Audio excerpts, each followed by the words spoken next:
आधार live के studio में एक विशेष चर्चा के लिए। ये चर्चा है ग्वालियर शहर के हमारे शंख वादक विक्रम राणा जी से।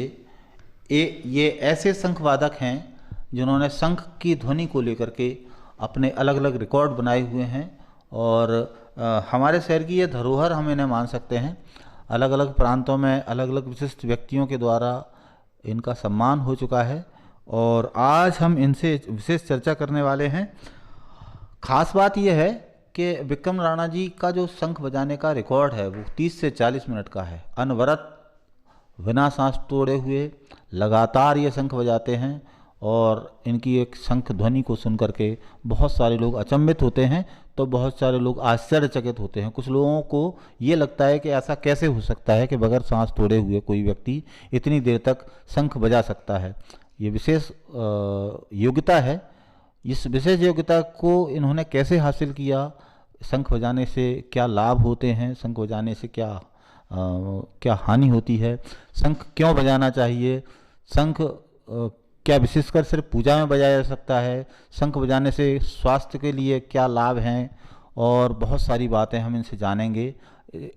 चर्चा को शुरू करने से पहले मैं परिचय करा देता हूँ। ये विक्रम राणा जी हैं, हालांकि ये परिचय के मोहताज नहीं हैं। विक्रम राणा जी हैं और आज ये हमारे बीच में हैं और सबसे पहले चर्चा की जो शुरुआत करेंगे, चर्चा की शुरुआत हम इनकी जो विशेष योग्यता है उसी योग्यता के साथ करेंगे।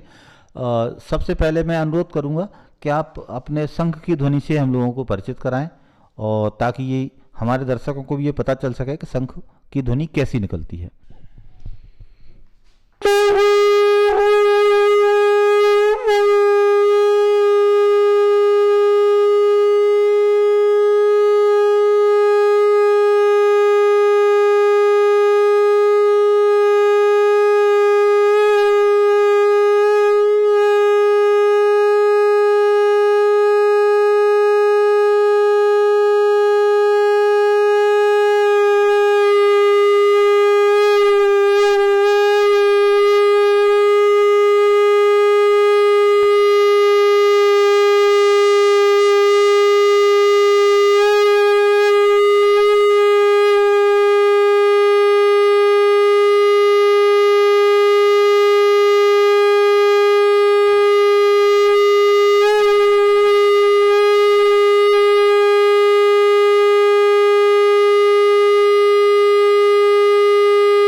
ये शंख की ध्वनि थी, विशेष ध्वनि है और इस ध्वनि को इन्होंने अभी सिर्फ हमने अभी इनसे, क्योंकि समय की हमारे पास पाबंदियां हैं तो इसको लेकर के बहुत ज़्यादा न प्रदर्शन करके 1 मिनट तक अभी हमने उनसे बोला था, अनुरोध किया था, तो 1 मिनट तक लगातार शंख उन्होंने बजाया। इसकी ध्वनि हमारे चारों तरफ गूंजी और कानों में एक विशेष प्रकार की ध्वनि का जो आवृत्ति होती है वो कान में अपने आप पता पड़ती है। वही आवृत्ति मेरे कान में भी हुई, मेरे साथी जो हैं स्टूडियो में उनके कानों में भी हुई। अब करते हैं शुरुआत सवाल जवाब की। तो विक्रम राणा जी, पहला सवाल हमारा यही है कि जो शंख बजाते हैं हम, पहले तो ये कि शंख कौन सा बजाना चाहिए और शंख क्या सामान्य व्यक्ति बजा सकता है और शंख बजाने से क्या फ़ायदे होते हैं, इससे शुरुआत करते हैं। पहले तो मैं आपको कहना चाहूँगा आधार लाइव का बहुत बहुत धन्यवाद। ये शंख ध्वनि को यह आपके माध्यम से घर घर तक पहुंच रही है और इसके लाभ लोगों को जिनको नहीं पता है उनको मालूम पड़ेंगे आज। और निश्चित तौर से कहते हैं कि कुछ चीज़ें अपने घर पे ऐसी रखी होती हैं जिसका लाभ अपने को नहीं पता होता, अपने स्वास्थ्य के लिए, अपने परिवार के लिए कितनी लाभदायक वो अपने काम की चीज़ें हैं, ईश्वर की दी हुई शक्तियाँ हैं। तो इसका परिचय कराने के लिए मैं हादर लाइव की पूरी टीम को और हादर लाइव को पहले तो मैं धन्यवाद देना चाहूँगा।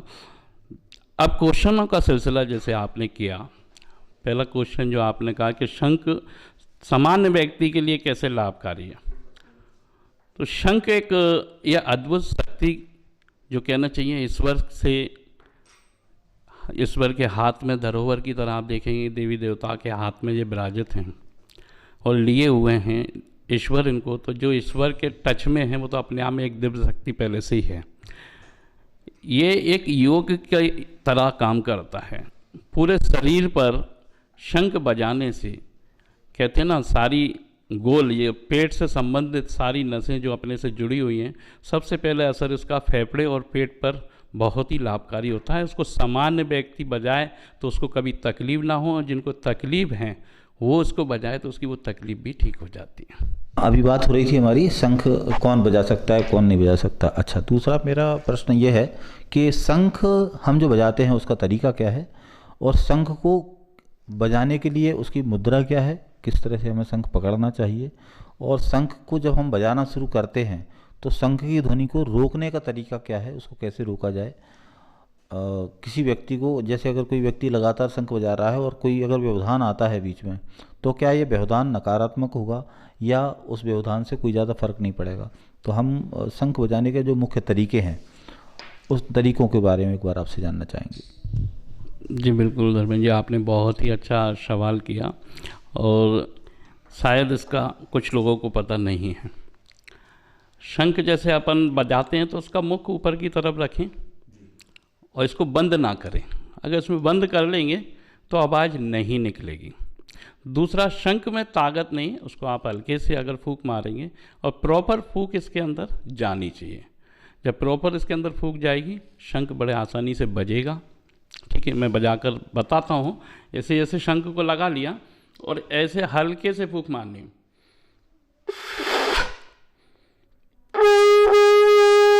बिल्कुल सारे से आप फूंक मार रही हैं, शंख बजेगा। दूसरी चीज़ आपने जो बहुत अच्छा क्वेश्चन किया कि शंख बजाते समय अगर जैसे घर में शंख बज रहा है तो वैसे ज़्यादातर लोगों को तो शंख की आवाज़ बहुत ही अच्छी लगती है, मेडिटेशन होता है, दिमाग को सुकून मिलता है, पॉजिटिव एनर्जी उससे होती है। लेकिन अगर कोई विनाशकारी चीज़ें हैं और जिनको इससे दिक्कत हो रही है उनको समझ लो कहीं ना कहीं कुछ परेशानी है, उसको जैसे पूजा चल रही है और अपन कहते हैं रोक दो, तो वो एक दुष्प्रभाव का कारण बनता है। उसी प्रकार से अगर शंख जैसे कोई बजा रहा है, कोई लंबी ध्वनि या शंख बजा रहे हैं, उसका आप शंख का सम्मान करें, हाथ जोड़कर खड़े हो जाएं, तो निश्चित तौर से शंख बजाने वाला उसको समझ जाएगा कि बंद करना है, वो खुद से विराम लगा देगा।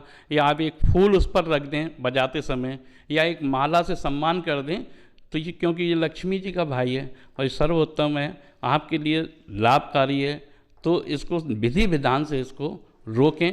और कोई वैसे कोई विशेष कारण है तो ये आप अपने आप ही सम्मान से इसको रोकें। आप वैसे इसको ना रोकें कि हमें बुरा लग रहा है या ये हो रहा, नहीं तो जैसे पूजा को रोकते हैं उसी प्रकार से इसको रोकना गलत होगा। शंख कौन कौन बजा सकता है, मतलब ये सबके लिए लगातार बजा सकते हैं कोई भी, जैसे पुरुष, महिला, कन्या, बालक, छात्र, छात्राएं, या कोई विशेष व्यक्ति ही शंख को बजा सकता है, या हर एक व्यक्ति के लिए शंख बजाना खुला है, कोई भी बजा सकता है? शंख तो देखो जय योग है, स्वास्थ्य के वैज्ञानिक दृष्टि से देखा जाए तो ये योग का है। योग करते हैं तो लाभ मिलता है शरीर को, शंख बजाएंगे तो ये अद्भुत लाभ मिलेगा, इससे वातावरण एकदम पॉजिटिव होगा। हाँ, किसको नहीं बजाना चाहिए, महिलाएं भी इसको बजाती हैं, बच्चियां बजाएंगी या बड़ी महिलाएं बजाएंगी, उनको भी लाभ मिलेगा। शरीर से तकलीफ़ें जो हैं कई ऐसी जो योग के कारण ठीक हो जाती हैं वो इससे ठीक हो जाएंगी। किसको नहीं बजाना चाहिए, जैसे प्रेगनेंसी, जो अगर गर्भधारण है तो उनको शंख नहीं बजाना चाहिए, क्योंकि उससे पेट पे जोर पड़ेगा और वो कोई नुकसान या दिक्कत परेशानियां हो सकती हैं। दूसरा, हार्ट से संबंधित अगर ज़्यादा परेशानी है तो डॉक्टर की सलाह लें पहले, तब इसमें फूंक मारें, नहीं तो इसके दर्शन ही करें। अगर आपको कोई परेशानी बड़ी है तो बगैर डॉक्टर की सलाह के हार्ट से संबंधित परेशानी जिसको है तो वो उसको ना बजाएं। जी अच्छा, तो ये बात हो गई। अब इसके बाद मैं एक चीज़ और जानना चाहूँगा आपसे कि शंख जो हम बजाते हैं, शंख की ध्वनि से हमारे आसपास का वातावरण जो है उस पर क्या प्रभाव पड़ता है? क्या पॉल्यूशन से मुक्ति होती है? हालांकि इससे ध्वनि निकलती है, तो ध्वनि से जो स्तंभन होता है उसका हमारे आसपास के वातावरण में क्या प्रभाव पड़ता है? जी, जैसे शंख ध्वनि से, जैसे मैंने अभी बताया अभी, कि एक तरह से मेडिटेशन, मतलब दिमाग को बड़ा सुकून मिलता है। भारतीय संस्कृति के आधार से देखें तो शंख एक सुबह शाम जैसे पूजा पाठ की जाती है, उसी प्रकार से शंखनाद भी किया जाता है। और कई ही जगह ये भी बोला जाता है कि अगर पूजा पाठ अपन कर रहे हैं और शंखनाद ना किया जाए तो वह अधूरी मानी जाएगी। जैसे आपने देखा हो, कभी कभी पहले अपने यहाँ पंडित जी आते थे, अपन कथा भागवत कराते थे, तो उसमें शंखनाद जरूर होता था। तो सर्वोपरि माना गया शंख का मतलब है शंख से शुभारंभ करना और शंख से समापन करना। शंख का शुभारंभ इसलिए किया जाता था कि हर चीज़ के लिए अपने को जीत हासिल हो, किसी भी अपन कार्य का शुभारंभ कर रहे हैं बहुत अच्छे से हो, विधिवत पूर्वक उसका समापन भी उसी प्रकार से हो, जिस मन चाह से अपन करते हैं इस पर अपनी मनोकामना पूर्ण करे और सबको लाभ मिले। और जितना भी जहाँ भी इसको बजाते हैं, यहाँ तक इसकी आवाज़ जाती है तो पॉजिटिव एनर्जी एक उसमें उत्पन्न होती है जो नेगेटिविटी को ख़त्म कर देती है। जी हाँ, इसी तरह से एक चीज़ और सामने आती है कि शंख को लेकर के बहुत सारी भ्रांतियां हैं कि हम शंख कैसे रखें। और शंख को जब हम लेकर के आते हैं तो ये शंख समुद्र में या कहीं जल में ही होता है। शंख कौन सा लेकर के आना चाहिए? शंख के प्रकार कितने हैं? और मंदिर में या हम अपने पूजा स्थल पर घर में जो शंख रखते हैं उसको रखने का तरीका क्या है? देखो, सबसे पहले तो शंख अपन जब घर में लेकर आएँ तो एक लाल वस्त्र या पीला वस्त्र ले लें और उसको विधि पूर्वक मंदिर में रखें और शंख को धोकर अच्छे से स्नान करा के पंचामृत से फिर उस पर चावल रखकर और इसको रखें, सात्विक बनाएं इस पर और तिलक लगाएं और अपने मंदिर में रखेंगे तो निश्चित तौर से इससे आपके दर्शन से ही लाभ मिलेगा। क्या ये तो वही हमारी आध्यात्मिक बात, साइंटिफिक अगर कुछ इसमें प्रूवन है, मतलब विज्ञान इसको लेकर के क्या कहता है शंख को लेकर के, उस पर अगर आपको थोड़ी जानकारी हो तो प्रकाश डालें। ये बिल्कुल, इसका तो प्रैक्टिकल भी किया हुआ है कई लोगों से। जैसे बच्चे जो तुतलाते अखलाते हैं, आप 3 से 6 महीने तक अगर इसमें पानी भर कर रात को और सवेरे बच्चों को अगर वो छान के आप पिलाएं तो आप देखेंगे कि 3 से 6 महीने में उनका तुतलाना अखलाना ठीक हो गया है। काफ़ी ऐसे लोग हैं और ये मेरा प्रैक्टिकल किया हुआ भी है। अच्छा, शंख की जो ध्वनि है इससे हमारे शरीर के कौन कौन से हिस्सों पे कितना प्रभाव पड़ता है? हमारे श्वसन तंत्र पे या फेफड़े या कौन कौन से सीधे इफेक्ट कौन कौन से अंगों को करता है शंख? शंख विशेष तौर से देखेंगे आप, जैसे आप इसको बजाएंगे सबसे पहले तो आपके गाल फूलेंगे, तो उसके बाद आपके ये नली से होता हुआ, फेफड़ों से होता हुआ पेट तक जाता है। तो सबसे पहले इसका जो असर पड़ेगा वो आपके गले पर पड़ेगा, दूसरा असर इसका जो पड़ेगा वो आपके फेफड़ों पर पड़ेगा और तीसरा असर जो पड़ेगा वो आपके पेट पर पड़ेगा। यहीं से सारी बीमारियों का निकलना होता है और जब यहाँ से सारा शुद्धिकरण होगा तो आपको कम से कम बीमारियों का सामना करना पड़ेगा और ख़ास तौर पर फेफड़ों से और पेट से संबंधित आपको बीमारियाँ बहुत ही कम होंगी, हो सकता है हो ही ना। तो इसका सेवन आप सुबह शाम जरूर आप इसको बजाएं तो निश्चित तौर से आप कुछ बीमारियों से जो फेफड़ों से या पेट से संबंधित तकलीफ होती हैं वो आपको होंगी नहीं। जी, अब एक सवाल आपसे जुड़ा हुआ है।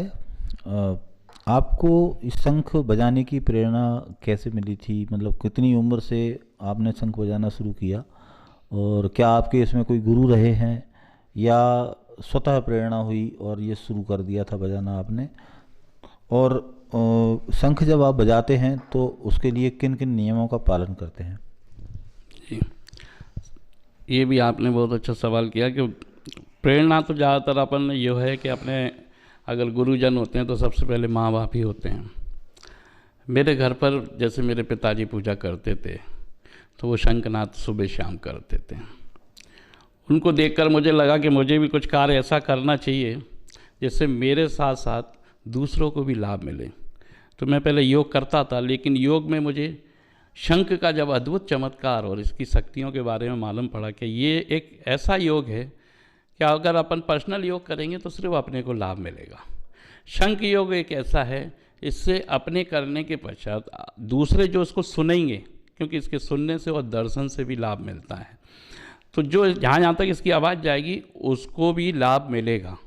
तो मैंने फिर इसको अपनाया और मैंने इसको शुरुआत की। पहले तो नहीं बजा, 1-2 दिन थोड़ी सी कोशिश जारी रही, लेकिन फिर ईश्वर का आशीर्वाद ऐसा मिला कि वो एक बार ऐसा बजा, फिर वो बजता ही चला गया और दिन प्रतिदिन उसकी बढ़ती चली गई। और आज ईश्वर की कृपा है कि मैं इसको, मेरे को इस लायक समझा, जो मेरे से आज दुनिया जहाँ जहाँ शंख बज रहा है दूसरे इसका लाभ ले रहे हैं।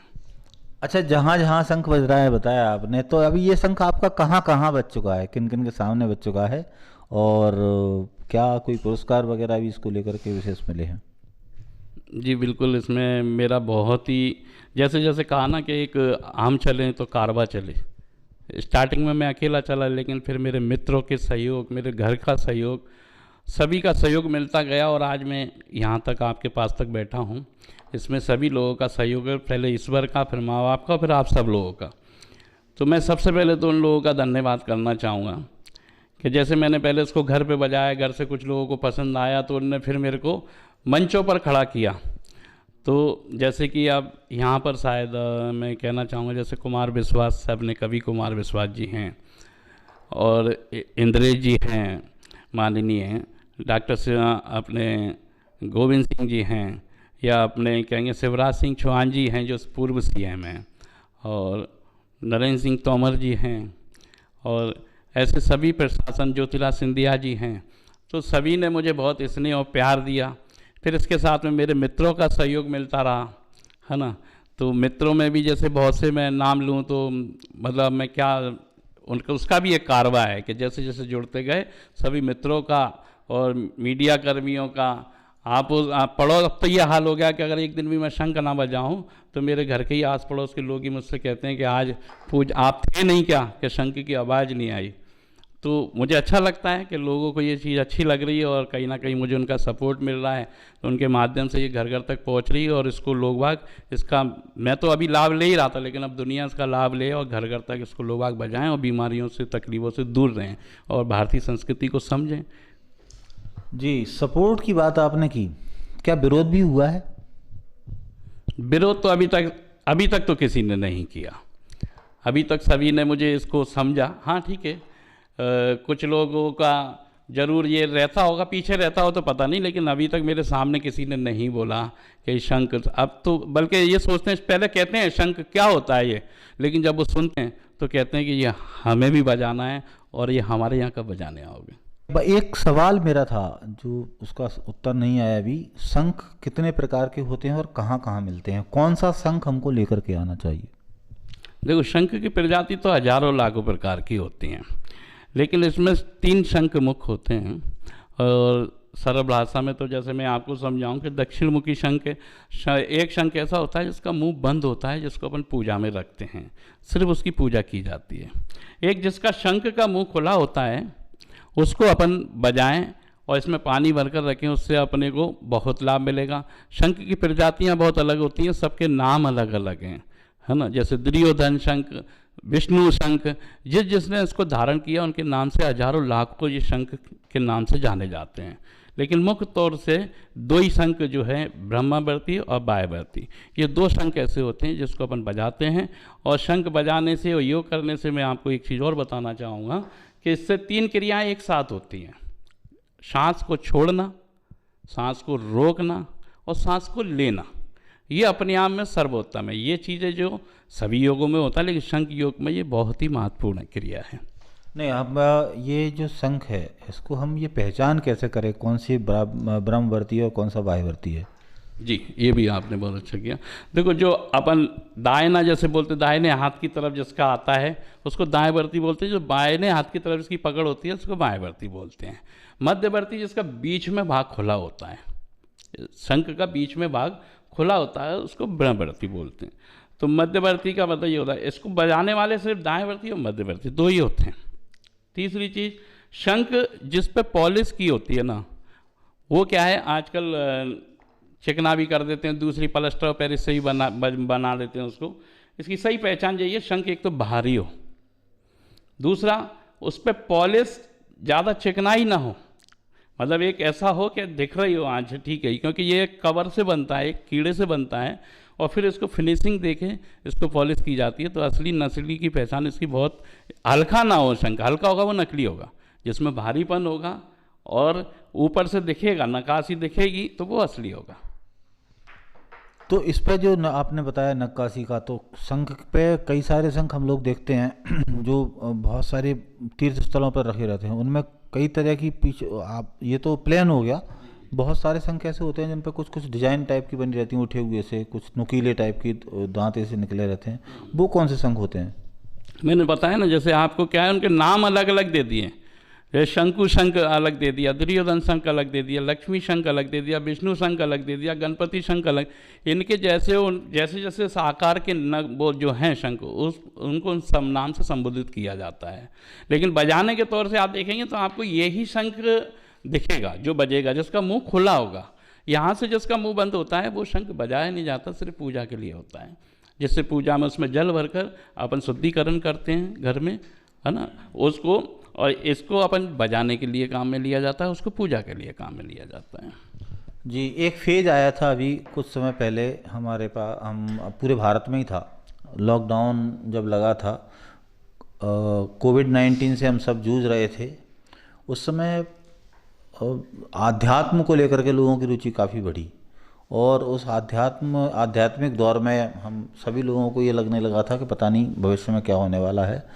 उस दौर में ये जो शंख की ध्वनि है, इसने बड़ा अच्छा कारगर उपाय एक साबित हुआ लोगों को अपने फेफड़ों का एक्सरसाइज करने में, और ये उसका असर भी बहुत सारी जगहों पे दिखा। ये मैंने खुद ने भी आजमाया था। तो जब शंख बजा, उस समय हम लोग जब शंख बजा रहे थे, तो फेफड़ों की जो हवा, मतलब हवा भरने की जो क्षमता होती है, उससे थोड़ी सी बड़ी मुझे भी लगी। तो कोविड लॉकडाउन के टाइम समय पे जो वो हम लोगों ने जो विपरीत समय देखा, उस समय आपकी उपयोगिता कितनी रही? कहाँ कहाँ आपको बुलाया गया किसी ने, या उसका कुछ लाभ मिला आपको या दूसरे लोगों को? जी बिल्कुल, उस समय तो ऐसी स्थिति हो गई थी कि अपना ही अपने को नहीं समझ रहा था। लेकिन मैंने देखा कि क्या कर सकते हैं। कुछ मित्रों के फ़ोन आए कि बोले आप कुछ ऐसा उपाय निकालिए या अपन मिलकर कोई काम ऐसा करें। मैंने कि मेरे पास शंख है, इससे मैं दुनिया तक, यहाँ तक हो सकता है, यहाँ तक इसकी आवाज़ जाएगी या इसको बजाएंगे लोग आग, तो निश्चित तौर से कोरोना हल्का हो जाएगा। बोले कैसे? मैंने कि अपन इसको करते हैं। तो कई लोगों को तकलीफ स्टार्टिंग हुई थोड़ी सी, मैंने उनको कहा शंख बजाओ। जब उन्होंने शंख बजाया तो वो ऑटोमेटिक थोड़ी सी होने से पहले ही वो ठीक हो गए। जब ठीक हो गए तो बढ़ चढ़ के लोगों ने इसमें भाग लिया, और इसमें लगभग 1,500 से 2,000 लोग मेरे से जुड़े, जो कि ऑनलाइन ही मोबाइल से जुड़े। दिल्ली, बम्बई और कलकत्ता कई शहरों तक लोगों ने इसमें हिस्सा लिया, मेरे साथ में शंखनाद किया। फिर उस समय जो योद्धा के तौर पर जो काम कर रहे थे, पुलिसकर्मी काम कर रहे थे, मीडिया कर्मी काम कर रहे थे, मैंने उनका सबका आभार व्यक्त भी किया इस शंखनाद से। और मेरे पास और तो उनको कुछ देने के लिए नहीं था, लेकिन मैं उनके लिए यही बढ़ावा देता रहा कि जो आप काम कर रहे हैं बहुत अच्छा कर रहे हैं, हम आपके लिए शंखनाद कर रहे हैं। तो इसमें बढ़ चढ़कर वहाँ से बॉम्बे से भी कुछ फिल्मी एक्टरों ने और लोगों ने भी इसमें अपने तरीके से इसमें शंखनाद किया, सुना, और डॉक्टरों ने भी इसमें हिस्सा लिया, और उनने भी अपने सुझाव दिए कि शंख बजाना बहुत ही अच्छा होता है। जो वैज्ञानिक इसकी जो लाभ थे वो डॉक्टरों ने बताया, डॉक्टरों ने खुद ने शंख बजाया, कथा भागवत आचार्यों ने शंख बजाया, और मीडिया कर्मियों का और सभी का हमने बहुत ही आभार व्यक्त किया जो इसमें एक योद्धा के रूप में कार्य कर रहे थे। अब बीमारी की बात चल रही है अभी, तो ये शंख की ध्वनि, शंख बजाने की जो प्रैक्टिस है, इस प्रैक्टिस से कौन कौन सी बीमारियों को पे इफ़ेक्ट पड़ता है, जिनको सुधारने में, ठीक होने में इससे मदद मिलती है? जी बिल्कुल, देखो जो मेरा देखना है, मैं तो यही कहूँगा कि इससे हार्ट से संबंधित आपकी परेशानियां या पेट से संबंधित जो भी परेशानियां आपको हो रही हैं, गले से संबंधित परेशानियां हो रही हैं, उसमें बिल्कुल इसका लाभ मिलेगा। जैसे डॉक्टर्स लोग कभी तकलीफ हार्ट से या फेफड़ों से होती है तो वो आपको एक फूंकना बलून या कुछ ऐसे इंस्ट्रूमेंट दे देते हैं कि आप उनको फुलाइए, उनसे फूंक मारिए, तो आपकी जो सांस लेने की क्षमता जो कम हो गई है वो बढ़ जाए। तो वो चीज़ आप इसको करेंगे, और ये आपकी वो तो एक ऐसी चीज़ है, वो इंस्ट्रूमेंट है, और ये दिव्य एक शक्ति है, समुद्र मंथन से ये निकलती है, मतलब ये रत्नों में इसकी गिनती होती है। तो इसके बारे में तो व्याख्यान करना मैं इतना क्या कर पाऊँगा, ये तो अपने आप में ये एक दिव्य शक्ति के बराबर है।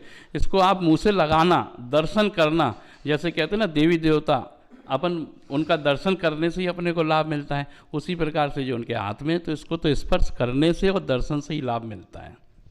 अच्छा, ग्वालियर के अलावा शंख की ध्वनि को लेकर के कौन कौन सी जगह आपने मंच पर अभी प्रस्तुति दी है और कौन कौन से आपको सम्मान मिले?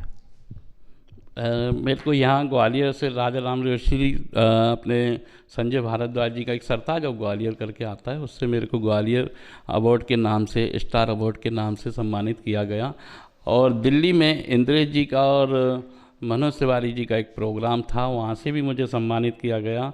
एकात्मत यात्रा जो यहाँ पर आई थी, शिवराज सिंह चौहान जी जो सीएम थे, पूर्व सीएम है अपने, उनने भी मेरे को यहाँ एकात्मत यात्रा से जब मैंने यहाँ शुभारम्भ किया तो कई जगह पर जहाँ जहाँ वो एकात्मत यात्रा गई, इंदौर, मुरैना, वहाँ सभी जाके मैंने उसका शुभारम्भ किया।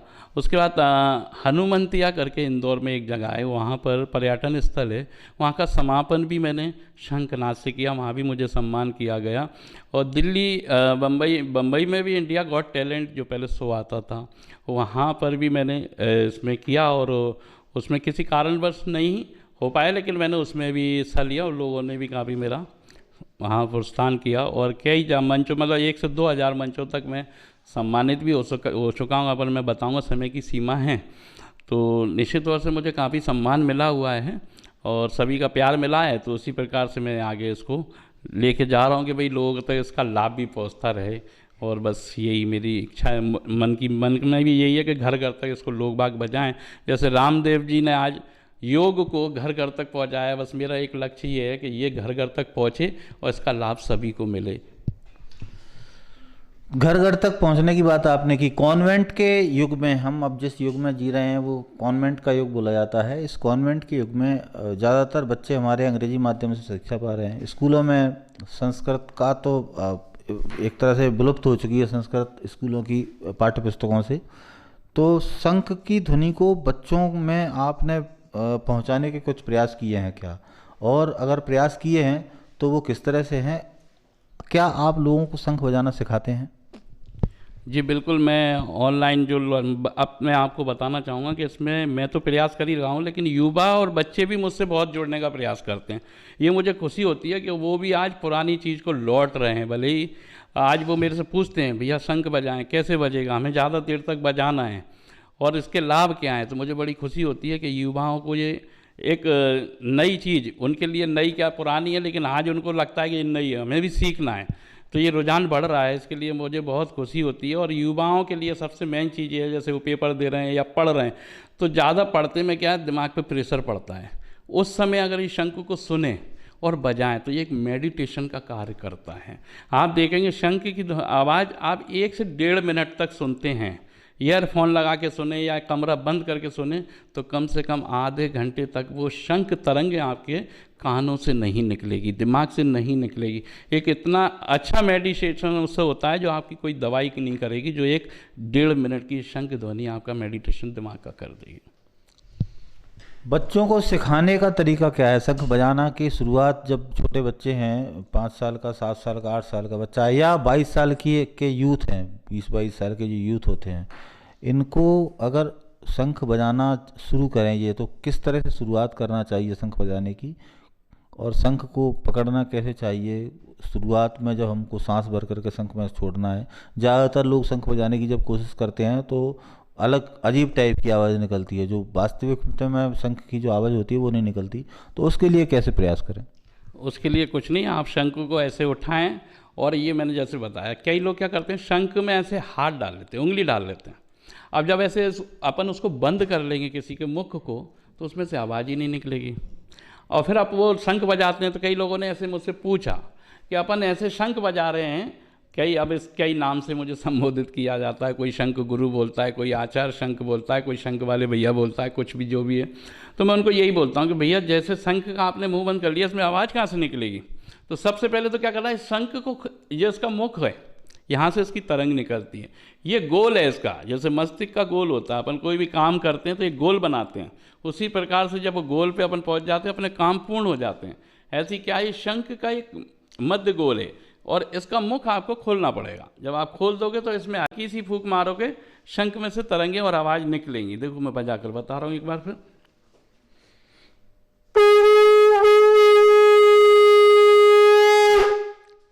तो अगर इसको बंद कर लेंगे तो आवाज़ नहीं निकलेगी, कितनी भी अपन फूंक मारें, हल्का सा फूंक मारें और इसका मुख खोल दें। दूसरी बात रही कि छोटे बच्चों को उसको कैसे लाभ मिलेगा। जो 5 साल का है, 2 साल का है या 4 साल का है, वो तो उसको बजा ही नहीं सकता। लेकिन 5-7 साल का, 8 साल का बच्चा अगर उसको नहीं बजा पा रहा तो भी इस शंख से उसको लाभ मिलेगा। अब कैसे? जो बच्चे अगर तुतला रहे हैं या अखला रहे हैं, आप इसमें पानी रात को भरें और इसका पानी छान कर सवेरे उसको पिलाएं तो 3 से 6 महीने में उसका तुतलाना अखलाना बंद हो जाएगा। कान से संबंधित कोई समस्या है, आप शंख ध्वनि को आजकल कई, अब आपने कहा जैसे यूट्यूब पे लगाते हैं, आप शंख की आवाज़ सुनाएं तो उससे उसके कानों की सुनने की शक्ति भी बढ़ जाएगी। दूसरी चीज़ इसमें, जब आप, एक चीज़ और बताऊं मैं आपको, जैसे आप देखेंगे प्रैक्टिकल करके, इसको आप, इस मुख को आप ऐसे अगर लगाते हैं तो इसमें समुद्र मंथन की आवाज़ें आपको लगेंगी, इसमें सुनाई देंगी। इसमें जैसे समुद्र की लहरें चलती हैं उस प्रकार के इसमें से आपको आवाज़ सुनाई देगी। तो इसको कान से लगाने से भी कई तकलीफ़ें कान से होने वाली वो भी ठीक हो जाती हैं। तो हमने अभी बात करी शंख ध्वनि को लेकर के, शंख बजाने को लेकर के विक्रम राणा जी से। विक्रम राणा जी जो लगातार कई वर्षों से शंख बजाने की प्रैक्टिस कर रहे हैं, एक लास्ट में एक संदेश जो आप युवाओं को देना चाहें। मैं बस युवाओं को यही संदेश देना चाहूँगा, क्या आप शंख बजाएं, अपने को लाभ पहुँचाएं और आपके घर परिवार में बुजुर्ग लोग ऐसे हैं वो शंख नहीं बजा पाते हैं, तो आप शंख बजाएं, उससे आपको लाभ मिलेगा। और उन बुजुर्गों को जो किसी कारणवश, किसी तकलीफवश 80-90 साल के ऊपर है, नहीं बजा पा रहे हैं, उनको उसकी आवाज़ से ही लाभ मिलेगा। दूसरा, एक चीज़ इसमें विशेष ध्यान रखें, जो मैंने पहले भी बताई, फिर बता रहा हूँ, शंख बजाते समय किसी को आप रोकें तो विधि पूर्वक रोकें। आप उसका हाथ जोड़कर सामने खड़े हो जाएं, या आप उस पर फूल रख दें, या उसके सम्मान के तौर पर उस पर माला डाल दें, तो शंख बजाने वाला रुक जाएगा। आप शंख कोई बजा रहा है तो उसको ये मत कहिए रुक जाइए, क्योंकि वो वैसे ही, जैसे कि आप पूजा अगर कोई कर रहा है उसको अपन कह दें कि पूजा बंद कर दो। शंख से तकलीफ उसी को होती है जिसको कहीं ना कहीं आसपास तकलीफ हो रही है। जैसे कहते हैं नेगेटिविटी जो फैल रही है, जो पॉजिटिव एनर्जी वाला होगा या पॉजिटिविटी जिसके आसपास होगी, उसको शंख से तकलीफ नहीं, मेडिटेशन और दिमाग के सूक्ष्म सारी यंत्रियाँ उसकी खुलेंगी।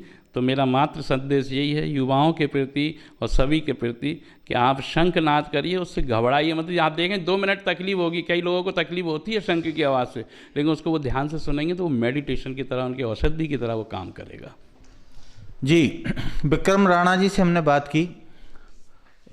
इनकी जो शंख बजाने की जो योग्यता है, इस योग्यता ने विक्रम राणा जी को पूरे भारत में अलग अलग शहरों की यात्रा कराई है। यह शंख की ध्वनि बहुत सारी जगहों पर इनको लेकर के गई है। तो एक तो मैसेज ये निकल के आता है, अगर आपके पास कोई योग्यता है और कोई हुनर है तो वह हुनर आपको कहीं भी ले जा सकता है, कहीं की भी यात्रा करा सकता है, आपकी योग्यता को आपको सम्मान दिला सकता है। एक दूसरी बात ये कि शंख की ध्वनि से, जैसा कि विक्रम राणा जी ने बताया, कि बहुत सारी बीमारियों में लाभ होता है। ये विक्रम राणा जी की निजी जो अनुभव हैं, उन अनुभवों के आधार पर है। वैज्ञानिक इस पर क्या कहते हैं, यह अभी उनके अलग विचार हैं। तो जो बीमारियों को लेकर के जो लाभ की बात की गई है, ये विक्रम राणा जी के निजी अनुभव हैं। सीधे सीधे आधार लाइव बीमारियों के लाभ को लेकर के समर्थन नहीं करता है। हम ये कहेंगे लोगों से कि अगर आप इस शंख को लेकर कोई प्रयोग या करना चाहते हैं बीमारी को लेकर के, तो उसको लेकर के या तो किसी आयुर्वेदिक वैद्य से सलाह जरूर लें।